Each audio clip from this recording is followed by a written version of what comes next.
আহা, আমি থাকতে যদি 3 তালাটার ছাড়টা দিয়ে যাইতাম, আমি থাকতে যদি 4 তালার কামটা ধরাই দিয়ে যাইতাম, ময়রাও শান্তি পাইতাম। হ্যাঁ অবশ্যই, যে 4 তালা কাম শেষ করে গেছে তার কবরে তো নিয়ামতে বইরে রাখছে। ফেরেস্তা তো তার লাগে আপেল মালটা লইয়া বইয়া রয়েছে। হ্যাঁ, আপনার চিন্তা কি? আর আমি বিল্ডিং 4 তালা, ফেরেস্তা তো আপনার কবরে একার প্রথমেই তো আপেল মালটা দিব যে চাচা আপনি ধন্যবাদ, ভাগ্যবান, আপনি 4 তালা শেষ করে আইছেন। আপনার মতো কপাল কার কপালে মিলছে? ওটা বিল্ডিং এর হিসাব দেয়, পুতের হিসাব দেয়, ভাত তরকারির হিসাব দেয়, খাট পালং আর সোফা ফার্নিচারের হিসাব দেয়। হুজুর আল্লাহ রহমতে আপনাকে দোয়ায় জি পুতের লাগে দেবিদ্দারে 10 শতক জায়গা লইছে। আমি নিজে থেকে কাম ধরাইছি। একটা ইট মিস্ত্রির বাপের ক্ষমতা নাই 2 নম্বর দিবে, জাগাত খারাই আছে। নিজে গিয়া ময়মনসিংহতে বালু আনছি, ট্রাকের লগে সার রাইতাছিল। আল্লাহু আকবার, কত বড় কফা! আল্লাহু আকবার, ট্রাকের লগে সার রাইত বালু আনছি। আবার বাইতাই না বালুরে ধুইছে, বালুরে ধুইয়া এরপরে আস্তর করছে যাতে করে বালুর মধ্যে কোনো বালু না থাকে।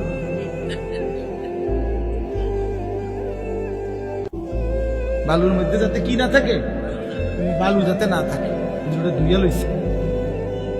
কি পরিমাণ যত্ন একটা বিল্ডিং এর মজবুতির জন্য, কি পরিমাণ যত্ন যে বালুটা পর্যন্ত ধুইছে। 4 ডালারি দিন একজন লোক রাখছে, তোর দায়িত্ব হইল 4টা সুরকি, একটা সিমেন্ট, একটা কি, হ্যাঁ সিমেন্ট, একটা বালু, একটা সিমেন্ট, এরকম এটা ঠিক গুন্না গুন্না রাখবি। 4টা সুরকি, একটা বালু, একটা সিমেন্ট, 4টা সুরকি। এইভাবে যদি একটা কম হইলে কিন্তু ঠাইট মারে দেবো, বিল্ডিং দুর্বল হয়ে যাবে। বিল্ডিং এত মজবুত, ছাদ এত মজবুত, নিজে থেকে পানি দিছে 15 দিন 20 দিন, সাইডের ওয়ালগুলো গাঁথছে মিস্ত্রি, নিজে থেকে পানি দিছে। হায় রে মুসলমান, একটা বিল্ডিং এর জন্য এই পরিমাণ ঘাম জড়াইলেন। সেই বিল্ডিং এ যে সন্তানটা ঘুমায়, সে খোদার 365 দিনে কোনদিন মুসলমানের বাচ্চা 16 বছর বয়সে, কোনদিন 14 বছরের ছেলে মেয়েটা কোনদিন 365 দিনে ফজরের নামাজ পড়ে না, এমন ঘরে ঘুমায়। সেই বাবা, তুমিও ব্যর্থ, তোমার সন্তানও ব্যর্থ, মাও ব্যর্থ, জিও ব্যর্থ। বেপর্দা নারীর হাসি হাসি না, এটা আগুন। নর্তকীর হাসি হাসি না, ওইটা মূলত আগুন। বেহায়া কন্যার প্রেমের কথা, এগুলো মূলত সুন্দর কোনো শব্দ না, এগুলো আগুনের গোলা, এগুলো আগুনের গোলা। এটা শোধ দিতে হবে নিজের জীবনে, তখন ধুকে ধুকে মরবে। রাস্তার বেড়ি দেখুন আর মোবাইলের নারী দেখা, আর নিজের বউ 6 নম্বর হওয়া, 3 নম্বর বেড়ি হওয়া, হ্যাঁ অনেকটা। ওই মানুষের জীবনে আর কোনোদিন সুখ মেলে না যে একটা চরিত্রহীন নারী, অসৎ নারী, অসৎ নারী। আপনারা যদি নাও জানেন, আমরা তো জানি, কারণ আমরা যে হুজুর মানুষ, আমগোর কাছে তো হাজারো মানুষ, শত শত মানুষ নিজের ব্যক্তি জীবনের বহু কথা বলে, দোয়া চায়। তা আমরা তো শুনি কি বলে, কি বলে। বাহিরের মানুষ তো মনে করে হাসতেছে। স্বামী স্ত্রী একই ভক্সি গাড়ি দিয়া যায় প্রতিদিন, একই অফিসে অফিস করে, আবার সন্ধ্যা হলে ফিরে, একই ভবনে থাকে 3 বছর 7 বছর 5 বছর। পৃথিবী জানে তারা স্বামী স্ত্রী, কিন্তু পরিষ্কার পুরুষের বক্তব্য হল না হুজুর, আজকে 7 বছর আমরা মূলত বিচ্ছিন্ন, কিন্তু লজ্জায় কাউকে বুঝতে দেই না। একসাথেই বের হই, একসাথেই ঘরে ঢুকি, আলাদা থাকি।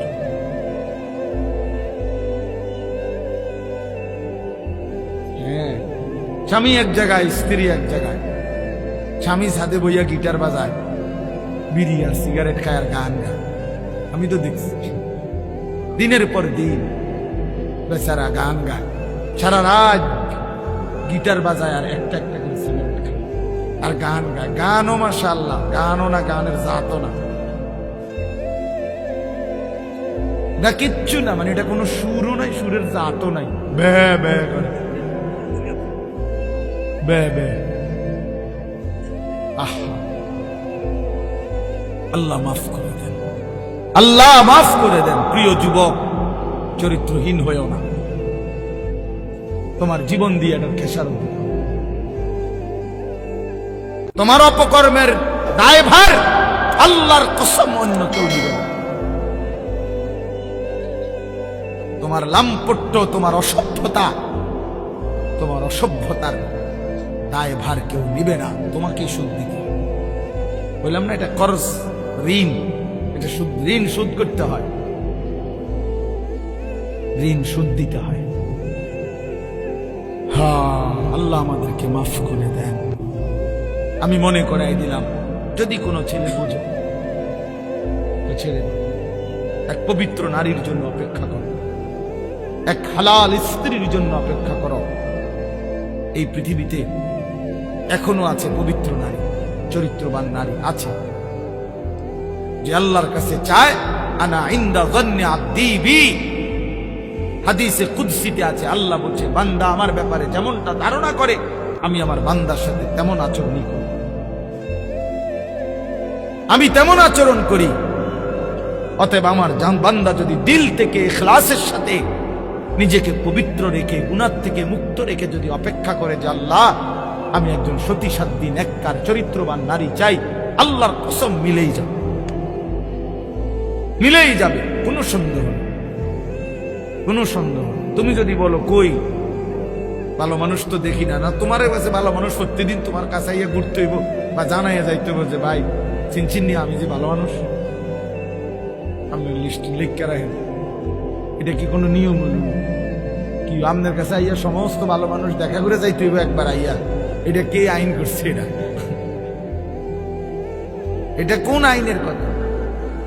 অনেক মানুষ দেখেন না, চা দোকানে বৈশা বিড়ি খাইতে খাইতে করতে ভালো মানুষ আসেনি অনেকে না করতে পার। ভালো মানুষ তো একমাত্র আমনে চাচা, পৃথিবীর শেষ ভালো মানুষ তো আমনে। আমনে এই যে বিড়ি খাবেন না, আমনে বিড়ির গন্ধে কাছে যাওন জানা, আমনেই পৃথিবীর আখেরি ভালো মানুষ। কোনো কারণে যদি আমনে মারা যান তো পৃথিবী শেষ না। এরপরে আর করতে খাই, উনি তো টোয়াইয়ে পায় না, উনি চা দোয়ানে বইয়া বইয়া বিড়ি খায় আর ভালো মানুষ টোয়ায়। বেউকুফ কোথাকার! ভালো মানুষ কি আর বিড়ি খায়? ভালো মানুষ কি আর চা দোয়ানে বেড়ি চায়, টেলিভিশন দেখে? আল্লাহ আমাদেরকে আকল দান করে, বিবেক দান করে।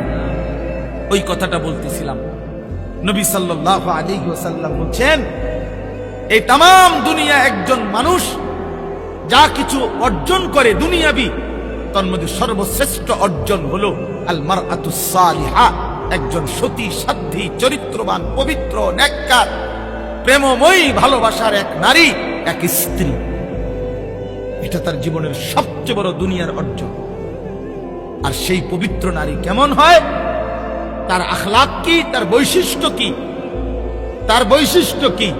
তার বৈশিষ্ট্য হলো সে প্রতিদিন 3-4 বার করে powder Dole, fair and lovely ডলে না। আল্লাহ নবী সাল্লাল্লাহু আলাইহি সাল্লাম বলছেন, এই পবিত্র নারী, সতী সাধ্বী নারী, চরিত্রবান নারীর একটা বৈশিষ্ট্য, অতুইনু আলা দীনে যাওজিহা, যে তার স্বামীকে দ্বীনের কাজে সাহায্য করে, সহযোগিতা করে, দ্বীনের কাজে স্বামীকে আগে বাড়ায় দেয়। আল্লাহর কসম, নবী বলছে, ওই নারী পবিত্র নারী, চরিত্রবান নারী, সতী সাধ্বী নারী, ওই নারী যেই পুরুষের কপালে জুটছে, সেই পুরুষ দুনিয়ার শ্রেষ্ঠ সম্পদ অর্জন করছে, শ্রেষ্ঠ সম্পদ অর্জন। রাসূলুল্লাহ সাল্লাল্লাহু আলাইহি সাল্লামের সাহাবীরা, নবীজির জামানায় সেই সাহাবীরা তাদের বিবিরাই তাদের স্বামীদেরকে আল্লাহর রাস্তায় জান দেওয়ার জন্য, যুদ্ধের জন্য সাজায় দিত। স্ত্রীরাই বিদায় দিতেন স্বামীকে, যাও স্বামী, আল্লাহর জন্য জান দিও, হাসরের ময়দানে দেখা করো, পরকালে দেখা হবে, আর কোনদিন লাগবে। ঠিক আছে, চলো, আল্লাহ হাফেজ, ফি আমানিল্লাহ। হ্যাঁ, আমরা কিতাবে পড়ছি, এক মুসলিম নারী, তিনি তার 4 সন্তানকে নিজে যুদ্ধের জন্য সাজায় দিছেন এবং 4 সন্তানই যুদ্ধে আল্লাহর রাস্তায় শাহাদাত বরণ করছে। আমরা কিতাবে পড়ছি নবীজির একজন মহিলা সাহাবী, ওনার 16 বছরের ছেলে কাফেররা বন্দী করে ওনার 16 বছরের ছেলেকে একটা একটা অঙ্গ, হাবিব ইবনে যায়েদ ওনার শরীরের একটা একটা অঙ্গ কাইটা কাইটা আলাদা আলাদা করছে। এরপরে বুটি বুটি করে পিস পিস করে গোশতের টুকরার মতো কইরা এরপরে আগুনে পুরাইয়া ছাই করে ফেলছে। মদিনায় যেদিন এই খবর আসছে ওনার আম্মার কাছে, তিনিও একজন মহিলা নবীজির সাহাবী উম্মে আম্মারা, এই মা উম্মে আম্মারা ওনার নাম, এই মহিলা যার ছেলে নবীজির সাহাবী, ছেলেটাও সাহাবী হাবিব ইবনে যায়েদ, তিনি শাহাদাত বরণ করছে, টুকরা টুকরা করছে। তো উম্মে আম্মারার কাছে যখন এই খবর আসছে যে মা তোমার সন্তান আল্লাহর জন্য জীবন দিছে, কালেমার জন্য জীবন দিছে, নবী সাল্লাল্লাহু আলাইহি সাল্লামের ভালোবাসায় জীবন দিয়েছে, কাইটা টুকরা টুকরা করে বুটি বুটি করে ফেলছে, কিন্তু তোমার সন্তান আল্লাহকে ছাড়ে নাই, রাসূলকে ছাড়ে নাই, কালেমাকে ছাড়ে নাই। খোদার কসম, তখন আমরা কিতাবে স্পষ্ট করছি, উর্দু কিতাবে, ওই মা চিৎকার করে বলছে, মদিনাবাসী লিহাযাল ইয়াউমা আরদাতুহু, এমন একটি দিনের জন্যই আমি আমার সন্তানকে বুকের দুধ খাওয়াইছি। সন্তান আমার দুধের হক আদায় করছে, সন্তান আমার 2 বছরের দুধের হক আদায় করছে। আমার স্বপ্ন ছিল, আমার আশা ছিল, আমার পবিত্র সন্তান আল্লাহর জন্য জান দিবে, আর আমার সন্তান আল্লাহর জন্য জান দিছে। निकल जाए दम तेरे कदमों के नीचे, यही दिल की हसरत, यही दिल की आरज़ू है। এজন্য নওজোয়ান, আজ তোমরা ভুলে গেছো, আজ নারীর ফাঁদে জীবন দিয়ে দিছে, উলঙ্গ ছবির কাছে জীবন দিয়ে দিছে, মোবাইলের নর্তকীর কাছে জীবন দিয়ে দিছে, একটা সামান্য মেয়ের কাছে নিজের জীবন শেষ করে দিচ্ছে। জি জি জি, পুরুষ এত কাপুরুষ হয় না। একটা বেডির পিছনে কুত্তার মতো সারাদিন ঘুরে, পুরুষ এত বড় জানোয়ার হয়। পুরুষ এত কাপুরুষ হওয়ার কথা না। যার পৌরুষ আছে, যে পুরুষ, সে এমন হওয়ার কথা। কিন্তু আজকে আমাদের সন্তানদের আকসার এই মোবাইলে আসক্ত, যত ছেলে পেলে, এর মূল কারণ নারীতে আসক্ত। এটার অপর পিঠে এটাই রেজাল্ট। আপনি খোঁজ নিলেন, ওয়াজ হনে 2টা 1টা, দরকারি কোনো কাজ করে 10 মিনিট 5 মিনিট, আর যে সারা দিন রাত এটা টিফে কিতা করে, বেডিসা নারী দেখে, ছবি দেখে, নাচ দেখে, নাটক দেখে, সিনেমা দেখে, অশ্লীল ছবি দেখে, নারীকে নিয়েই ব্যস্ত থাকে। নাইলে আপনি বন্ধ করে দেন, এক সপ্তাহ নারী ছবি মোবাইলে না আসা বন্ধ হয়ে যাক, যে কোনোভাবে ফেসবুক কোন আর ইউটিউব কোন কিছুতেই নারীর ছবি আসে না। 1 সপ্তাহের জন্য দেখবেন হাজার হাজার লাখ লাখ বড় মোবাইল, এগুলা দিয়ে মানুষ কটকুটি খাবে, কটকুটি সম্পাপ্তি খাইব, সম্পাপ্তি সাদা সাদা সম্পাপ্তি, এই কটকুটি, অথবা পেঁয়াজ বেছে, বাঙ্গারি মাল বেছে। এই জন্য এটা দরকার। প্রিয় বন্ধু, প্রিয় বাবা, বুঝা উচিত, একজন নারী অস্বীকার করার কোনো বিষয় না। পুরুষ যেমন আল্লাহর সৃষ্টি, নারীও আল্লাহর সৃষ্টি।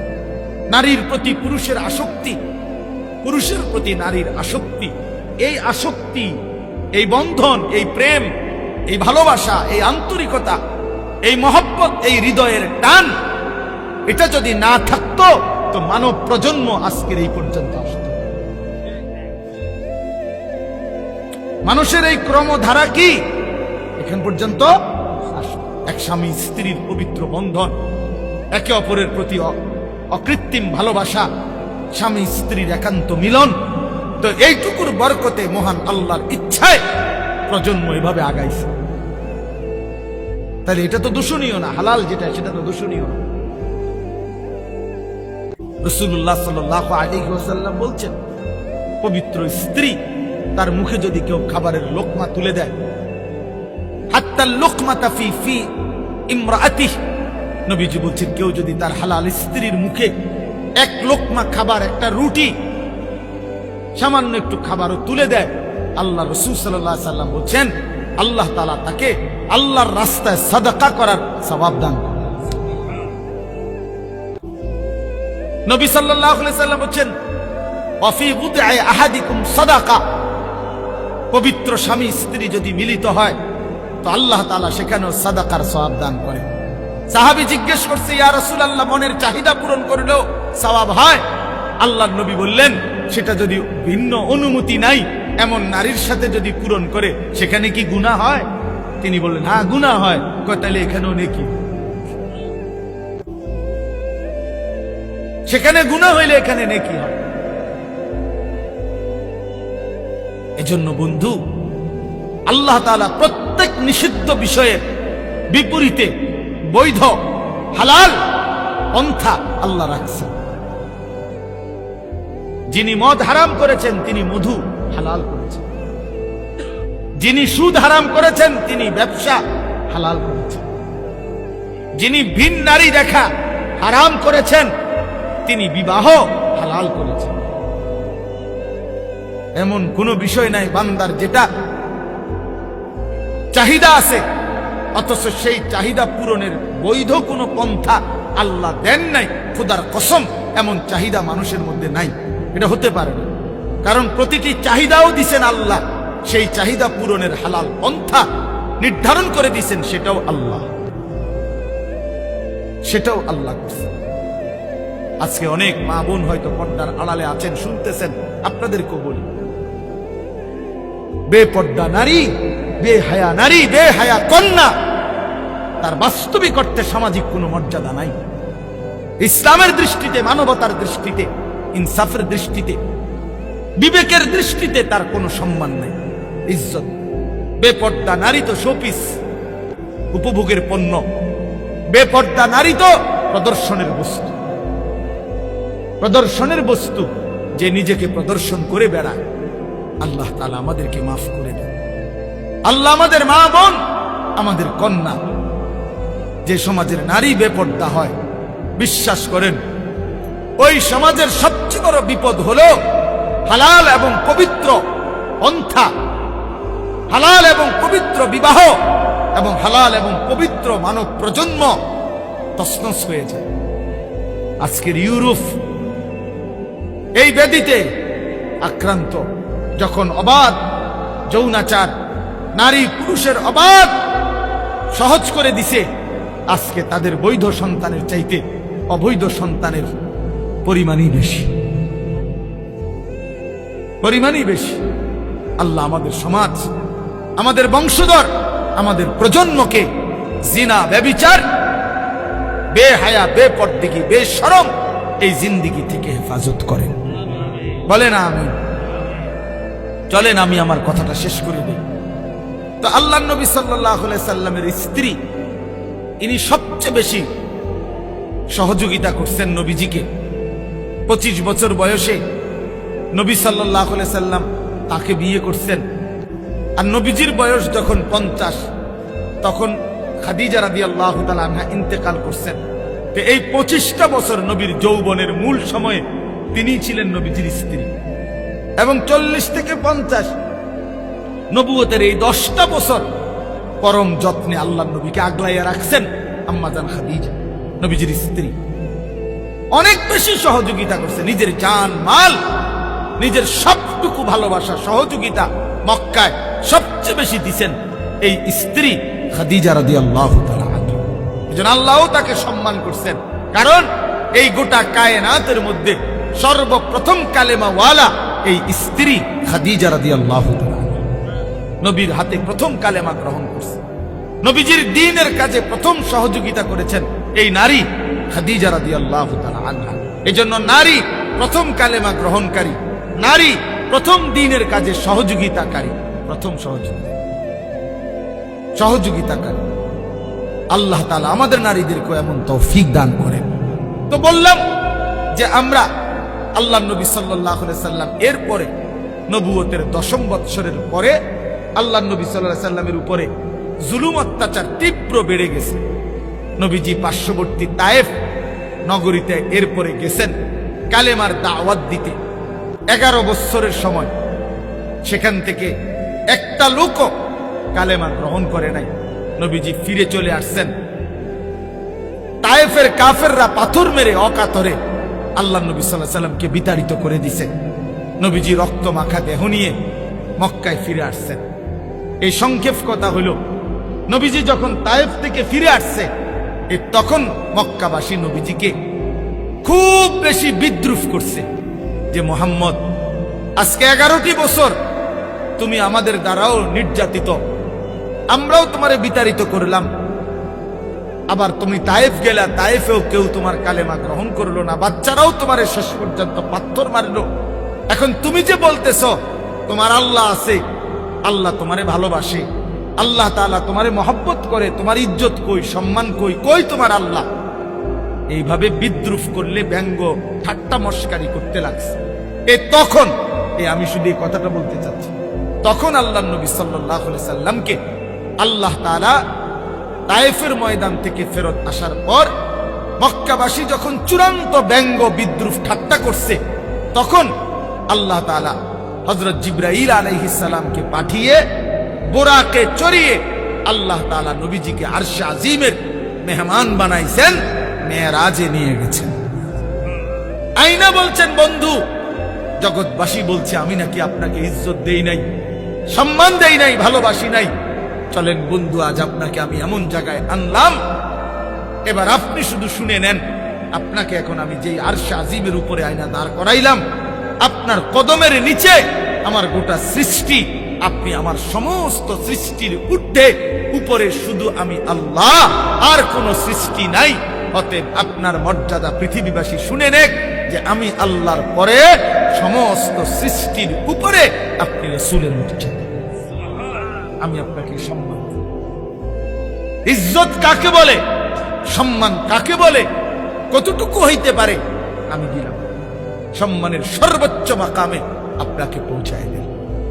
আল্লাহ নবী সাল্লাল্লাহু আলাইহি সাল্লাম মেরাজে গেলেন, এই মর্যাদা পেলেন, আল্লাহ তাআলা আদর করলেন, কথা বললেন, পরম মমতায় বন্ধুর সাথে একান্তে সাক্ষাৎ দিলেন। এই পুরা পর্ব শেষ হওয়ার পর আমি শুধু যে একটা কথা শুধু বলে শেষ করতে চাচ্ছি, প্রিয় বাপ আমার, বন্ধু আমার, আজকে এই রাত গভীরে শুধু মনে রাখেন, নবীজি সাল্লাল্লাহু আলাইহি সাল্লামকে আল্লাহ তাআলা মেরাজে সর্বশ্রেষ্ঠ মর্যাদা, শ্রেষ্ঠতম স্থানে নিয়েছেন। তো সেদিন আল্লাহ নবী বলছিলেন, আল্লাহ মাওলা, আপনি তো আমার ইজ্জত দিলেন, সম্মান দিলেন, মর্যাদা দিলেন, আপনার কাছে আনলেন, আরশে আজিমের মেহমান বানাইলেন। এখন আমি তো আবার ফিরে যাব জমিনে, জমিনে তো আমার উম্মত আছে, ওরা তো গেলে জিজ্ঞেস করবে আপনি আমার উম্মতের জন্য কি দিলেন। আমার আবু বকর তো নিচে আছে, ওমর, ওসমান, আলী, আমার ফাতেমা, আমার হাসান, আমার হুসাইন, আমার সাহাবীরা, তা আপনি আমার উম্মতের জন্য কি দিলেন? আমি তো আমার সম্মান দিলেন, আমার জন্য উম্মতের জন্য কি দিলেন? তখন আল্লাহ পাক রব্বুল আলামিন বলছেন, বন্ধু আমি জানি আপনি বলবেন, আপনি উম্মতের জন্য যে চাইবেন এটা আমি জানি। আপনি একমাত্র এমন নবী যে জীবনের কোনো মুহূর্তে উম্মতকে ভুলেন নাই, কখনোই ভুলেন নাই। আজ মেরাজে এই আরশে আজিমে আপনি ভুলবেন না, এটা আমার জানা আছে। এই জন্য আমি আল্লাহ গত 11টি বছর, প্রিয় ভাই এই শেষ কথাটা মনোযোগ দিয়ে শুনেন, গত 11টি বছর আমি আল্লাহ এই কোরআন নাজিল করছি আপনার উপরে। কত আহকাম, কত আয়াত জিব্রাইলের মাধ্যমে আমি জমিনে পাঠাইছি। কিন্তু বন্ধু বিশ্বাস করেন, 11টি বছর আমি আল্লাহ একটি আমল আমি নিজের কাছে রাখছিলাম। আমার সিদ্ধান্ত ছিল যেদিন আপনাকে আমি এই সর্বশ্রেষ্ঠ মর্যাদার মাকামে আনবো, সেদিনে আমি আপনাকে আপনার উম্মতের জন্য সর্বশ্রেষ্ঠ আমল আমি আল্লাহ আমার কুদরতি হাতে আপনার হাতে তুলে দেব। আর সেটাই আজকের এই হাদিয়া, আর সেই হাদিয়াটাই হলো 5 ওয়াক্ত নামাজের হাদিয়া।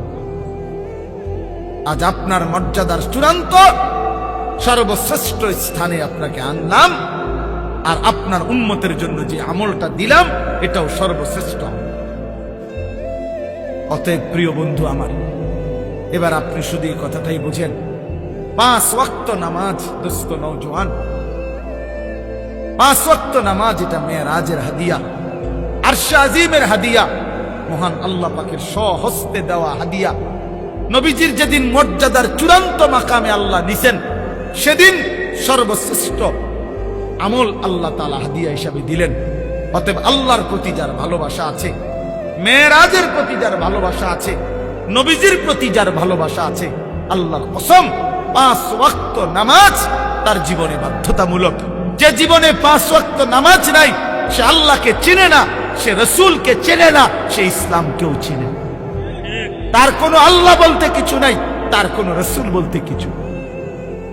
তুমি মূলত মুসলিম নামের এক লেবাসদারি ধোঁকাবাজ, তুমি এক প্রতারক। যে মনে করছো মুসলমান মানে শুধু আইডি কার্ডে লিখলে হয়, তুমি ভাবছো শুধু জন্ম নিবন্ধন সনদে লিখলে ধর্মের পাশে ইসলাম এতেই চলবে। না বাপ, হাসরের ময়দানে আইডি কার্ড নিবে না, কবরে জন্ম নিবন্ধন সনদ নিবে না, নিবে সেজদা, হিসাব হবে সেজদার। এজন্য আজকে এই রাতে আপনাদের কাছে আমার অনুরোধ, দয়া করে মেহেরবানি করে রাসূলুল্লাহ সাল্লাল্লাহু আলাইহি ওয়াসাল্লামের এই পবিত্র মেরাজ, আল্লাহ তাআলা যেদিন তাকে সর্বোচ্চ সম্মান দিয়েছেন, সেদিন আল্লাহ 5 ওয়াক্ত নামাজ নবীজির হাতে তুলে দিয়েছেন। কেন আপনারা, আমরা প্রিয় ভাই আমার, এই যে কয়েকজন করছেন, ইনসাফের সাথে বলেন, 5 ওয়াক্ত নামাজ যাদের ছুটে যায়, কেন ছুটে গেল বাপ? আরে মনিব যে চিনে না, বানানেওয়ালা চিনে না, সৃষ্টিকর্তাকে যে চিনে না, যে তাকে আদর করে লালন পালন করে গোটা কায়নাত দিয়ে, ওই মালিককে যে চিনে না, আল্লাহর কসম তার চাইতে মূর্খ, নাদান, গন্ড মূর্খ আর কেউ হইতে পারে না। সেজদা বিহীন যেই বেটা, তুমি বাকি যা পড়ছো, বাকি সবগুলো পড়া ভুয়া ভুয়া ভুয়া বেটা, ভুয়া। বাকি এগুলো সারাও বেটা দুনিয়া মেলে বেটা, দুনিয়ার সবগুলো পড়া, কিচ্ছু না পড়লেও মূর্খ, বকলম, নাম দস্তখত করতে জানে না, টিপসই দেয়, এমন বেড়াও দুনিয়া বাদ খায়, ঘুম যায়, পেশাব পায়খানা করে, বিয়া করে, বাচ্চা কাচ্চা হয়, টাকা পয়সা হয়, কোটি কোটি টাকার মালিক হয়, ক্ষমতাও দেখায়, নেতাগিরিও দেখায়, মাতবরিও দেখায়। হ্যাঁ, কি শিখলা 12 বছর? এই বাবা সন্তানকে কি শিখাইলেন? 16 বছর সন্তানের পিছনে আপনি বললেন পোলারে পড়ালেখা করাইয়া শিক্ষিত বানাইলেন, যে সন্তান সেজদা দেয় না, মালিককে চিনে না। আল্লাহর কসম, তাকে শিক্ষিত বানান নাই, বরং উপার্জনকারী প্রাণী বানাইছেন। তাকে কামাই রোজগারের কোন একটা সিস্টেম, কোন একটা নিয়ম শিখাইছেন পয়সা রোজগার করার। কিন্তু ইনসান মানুষ হয় নাই, মানুষ বলে তাকে সেজদা করে। আল্লাহ তাআলা মানুষকে বানাইছেন সেজদার জন্য। অতএব যার কপালে সেজদা নাই, সে মানুষ নয়, বরং কোরআন তাকে বলছে আনআম, চতুষ্পদ জন্তু, জানোয়ার, জানোয়ার বলছে। অতএব চলেন হিসাব লাগান, আর নাই তো তর্ক করলে তর্ক করেন, আমি রাজি। আপনি প্রমাণ করে দেন, মালিককে যে চিনে না সে মানুষ হয় কিভাবে? কোন যুক্তিতে? কোন যুক্তিতে বলে? পৃথিবী ভোগ করতে হলে তো শিক্ষা দীক্ষা ছাড়াই হয়। বোবা মানুষও তো পৃথিবী ভোগ করে। যে বোবা সেও তো ভাত খায়, ঘুম যায়।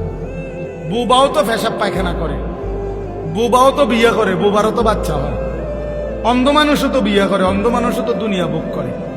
বধির মানুষ যে কানে শুনে না, তো দুনিয়া ভোগ করে। প্যারালাইজড, পঙ্গু, অচল, প্রতিবন্ধী, পাগল, সেও তো খানা খায় বেটা, সেও তো দুনিয়া বাইচা রয়েছে। তো দুনিয়া ভোগ করা এটা আশ্চর্য কিছু মিয়া? দুনিয়া তো জন্তু জানোয়ার আমাদের চাইতে বেশি ভোগ করে। একটা হাতি 250 কেজি খাবার খায় একদিনে। একটা তিমি 200 জন মানুষের সমপরিমাণ খাবার এক বেলা খায়, একবার। একটি বাঘ, ভাল্লুক, সিংহ কোনদিন খোদার 12 মাসে কোনোদিন ফাঙ্গাস তেলাপিয়া খায় না, প্রত্যেক বেলা গোশত খায়। কি মিথ্যা বললাম? তাহলে জন্তু জানোয়ার তো দুনিয়া আমাদের চাইতে বেশি ভোগ করে, আমাদের চাইতে বেশি ভোগ করে। বলে অতএব দয়া করে মনে রাখবেন এই শেষ কথা, 5 ওয়াক্ত নামাজ যে সন্তানকে শিখাইতে পারলেন না, আপনি সন্তানকে কিছুই শিখাইলেন না। আল্লাহর কোরআন যে সন্তানকে মুসলমানের ঘরে জন্ম নিয়ে বাবা মা মুসলমান হওয়ার পর, ছেলে মেয়ে মুসলমান হওয়ার পর, যেই বাপ মা তার সন্তানকে আল্লাহর কোরআন দেখে দেখেও শিখাইতে পারে নাই, পড়াইতে পারে নাই, পড়তে পারে না, ওই মা বাপ সন্তানকে উল্লেখযোগ্য কিছুই দিয়ে যাইতে পারে নাই। এই 72 বিল্ডিং, বহুত এতিম যে বাপ মরে গেছে জন্মের সময়, এতে পরে 10 তলা বিল্ডিং করছে, এরকম বহুত। কথা কয় না? এমন নাই তো? তাইলে বাপ মরলেও ভাত খাওয়ান যায়, বাপ মরলেও বিয়ে করন যায়, এটি কোনো আশ্চর্য? আমনে না, আমি আমার 3 ফুট বিয়ে করাইছি, আপনি মরে আছেন 3 ফুট সুন্দর মতে টাইম মতো বিয়ে করবো, আপনি কবরের বিয়ে খাই, আপনি শুধু শুধু হুদা কামে আমি বেউকুফে পাইছি আপনারে। আমি আমি থাকতে যদি জি ফুতরে গদ দুয়ার, আমি থাকতে যদি 3 তালাটার সাড্ডা দিয়ে যাইতে পারতাম, আমি থাকতে যদি 4 তালার কামটা ধরাই দিয়ে যাইতে পারতাম, ময়রাও শান্তি পাইতাম। অবশ্যই যে 4 তালা কাম শেষ করে গেছে তার কবরে তো নিয়ামতে বইরে রাখছে, ফেরেস্তা তো তার লেগে আপেল মালটা লইয়া বইয়া রয়েছে। আপনার চিন্তা কি? আর আপনি বিল্ডিং 4 তালা, ফেরেস্তা থামনে রে কবরে একার প্রথমেই তো আপেল মালটা দিয়ে বসে, চাচা আপনি ধন্যবাদ, ভাগ্যবান, আপনি 4 তালা শেষ করে আছেন। আপনার মতো কপাল কার কপালে মিলছে? ওটা বিল্ডিং এর হিসাব দেয়, ফুতের হিসাব দেয়, ভাত তরকারির হিসাব দেয়, খাট পালং আর সোফা ফার্নিচারের হিসাব দেয়। হুজুর আল্লাহ রহমতে আপনাকে দোয়ায় জি ফুতের লেগে দেবিদ্যার 10 শতক জায়গা লইছে, আমি নিজে থেকে কাম ধরাইছি। একটা ইট মিস্ত্রির বাপের ক্ষমতা নাই 2 নম্বর দিবে, জাগাত খারাই আছে, নিজে গিয়া ময়মনসিংহে বালু আনছি, ট্রাকের লগে সারা রাইতা ছিল। আল্লাহু আকবার, কত বড় কথা! আল্লাহু আকবার, ট্রাকের লগে সারা রাইত বালু আনছি। আবার বাইতে না বালুরে ধুইছে, বালুরে ধুইয়া এরপরে আস্তর করছে, যাতে করে বালুর মধ্যে কোনো বালু না থাকে।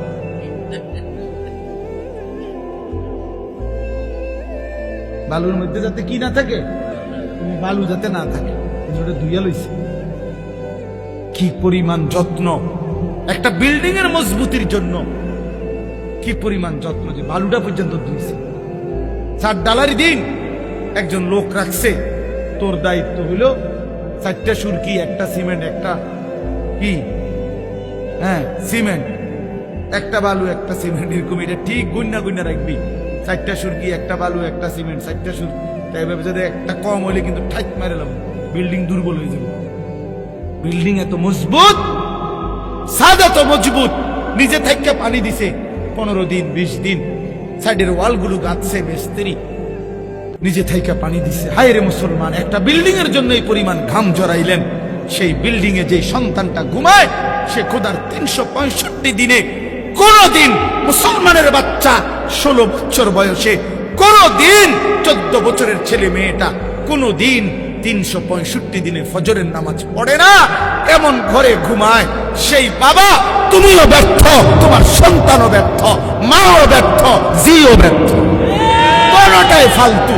বাপও ফালতু, ফুতো ফালতু, বেটা ফালতু, দুটোটা ছেড়ে দাও বেটা, একজনে ঘর ছেড়ে দাও, হয় তুমি ছেড়ে দাও, নাহলে ফুতরে বাইর করে দাও। যে বেটা তোর মতো নাফরমানের লগে ইমানদার থাকতে পারে, ইমানদার থাকতে পারে না। কথা কাটসাট বুঝাপড়া কর বেটা, হয় তুই থাকবি নাহলে আমি থাকবো। বেটা বেনামাজি অসভ্য, তুই আমার কিসের সন্তান? বলেন, কোরআন শরীফ দলিল দেখবেন, কোরআন শরীফে স্পষ্ট আছে নূহ আলাইহিস সালাম তার ছেলে কেনান ওই যে পানিতে যখন ডুবে যায়, নূহ নবী আল্লাহর কাছে দোয়া করছিল, আল্লাহ ইন্না ইবনি মিন আহলি, আল্লাহ ওই যে ছেলেটা এটা আমার পরিবার। খোদার কসম কোরআনে আছে সূরা হুদের মধ্যে, ইয়া নূহু ইন্নাহু লাইসা মিন আহলিক। আল্লাহ বলছে, হে নূহ সাবধান, এটা তোমার সন্তান নয়। বেঈমান ইমানদারের সন্তান হয় না।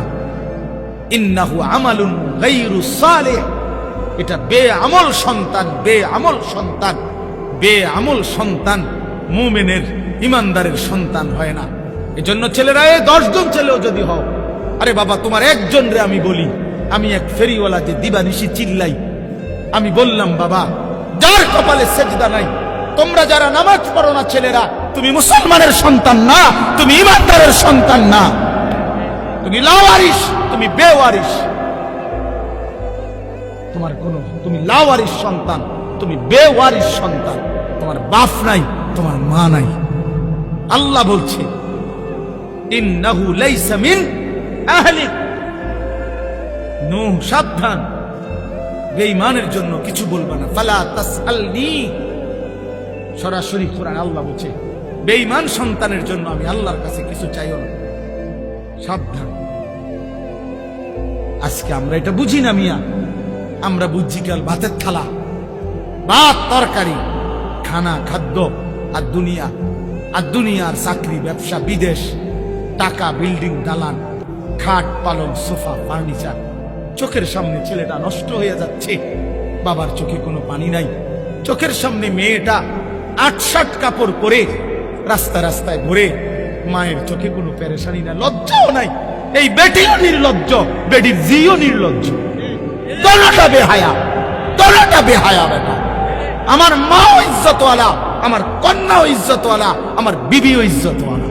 আমার দাদিরে দেখছি কালো ঢিলে ঢালা বোরকা পরে, আমার মারেও দেখছি কালো ঢিলে ঢালা বোরকা পরে, আমার বিবিও কালো ঢিলে ঢালা বোরকা পরে, আমার কন্যাও কালো ঢিলে ঢালা বোরকা পরে। যে আখলাক আমার দাদির, সেই আখলাক আমার মার দেখছি, সেই আখলাক আমার বিবির, সেই আখলাক আমার কন্যা।